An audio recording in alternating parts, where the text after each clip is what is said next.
ఇచ్చింది కేసీఆర్ కాదంటే కదా నువ్వు చేసేది. నేనే చెప్తున్నా కేసీఆర్ ఇచ్చిందని. జరిగింది అని గంట పద చెప్తున్నాను.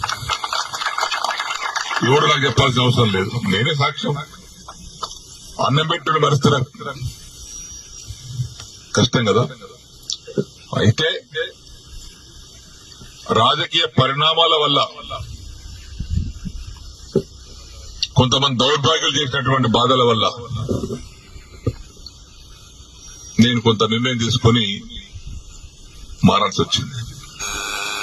అన్ని హామీ ఇస్తున్నా, 6 మాసాల్లో కూడా పూర్తి చేస్తాను.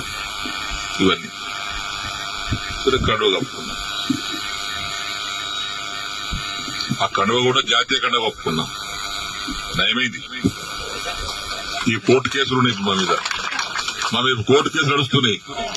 అరే చేతి గుట్టు కండువ కప్పుకోలేరు బాబు, ఇందిరమ్మ బొమ్మతో కప్పుకోలేదు, జాతీయ కండువ మోదీ కూడా కప్పుకున్నాడు ప్రధానమంత్రి, అది కప్పుకురా చెప్పిన. అసలు ఆ కథ వేరు లీగల్ గా.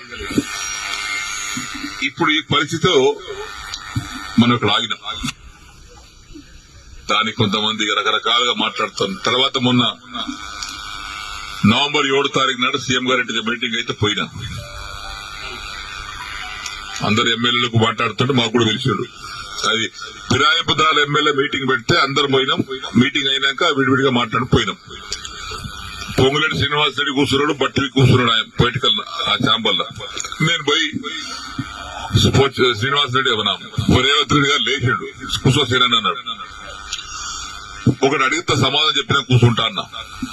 ఏందన్నాడు, నేను నీకు 21 జూన్ నాడు నాకు కండువ కప్పిన రోజు నాకేమైనా పైసలు ఇచ్చినావా, నన్ను ఏమైనా కొన్నావా,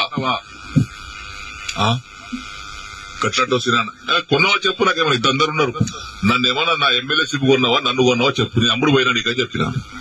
లేదు పోలేదు, ఇయ్యలేదు. దేనికోసం వచ్చినా ఈ సమస్య కోసం వచ్చిన.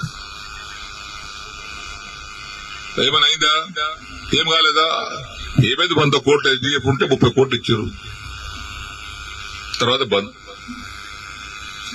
జగన్ 70 కోట్లు డబుల్ బెడ్రూమ్ ఉంటే 20 కోట్లు ఇచ్చి 25 కోట్లు ఇచ్చి 45 కోట్లు ఇవ్వాలి. బంద్. పనులన్నీ పేమెంట్ లేక ఆగిపోతున్నాయి.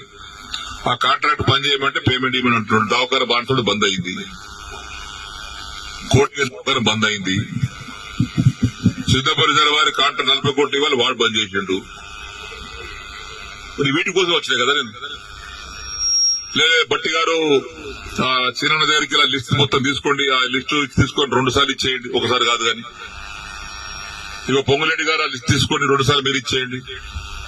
ఇచ్చిన తెల్లారి ఫోన్ చేస్తే బట్టి లేబట్టాడు, పొంగులేటి లేబట్టాడు. ఏమని చెప్పుకోను నేను. మళ్ళీ అసెంబ్లీ జరుగుతుంది. జనవరి 4 తారీఖు నాడు ఆ ఛాంబర్ తీసుకుపోయి లోపల తీసుకుపోయి మీరు చెప్పారు కానీ బట్టి ఇవ్వలేదు, పొంగులేటి ఇవ్వలేదు, నాకు రూపాయి ఇవ్వలేదు. రూపాయి ఇవ్వలేదా? ఇవ్వలేదు. వేమ నరేందర్ రెడ్డి గారు బయట పిలిచాడు. వేమన్నా శ్రీనాన్న బాధపడుతున్నాడు, అది ఇంకా పేమెంట్ కాలేదట, నువ్వన్నా మార్చిలో కూడా 3 విడతలు ఇప్పి. సరే ఆయన తీసుకుని ఆయన వెళ్ళిపోయాడు. తెల్లారి వేమ నరేందర్ ఫోన్ చేస్తే ఆయన లేపడు. 50 సార్లు చేసిన, ఒకసారి కాదు 50 సార్లు లేపడు. మళ్ళా మొన్న మార్చి అసెంబ్లీలో జరుగుతుంటే మళ్ళా పోయారు ఛాంబర్. మన అసెంబ్లీలో కూర్చున్న సీటు డబల్ ఉంటుంది ఆయన.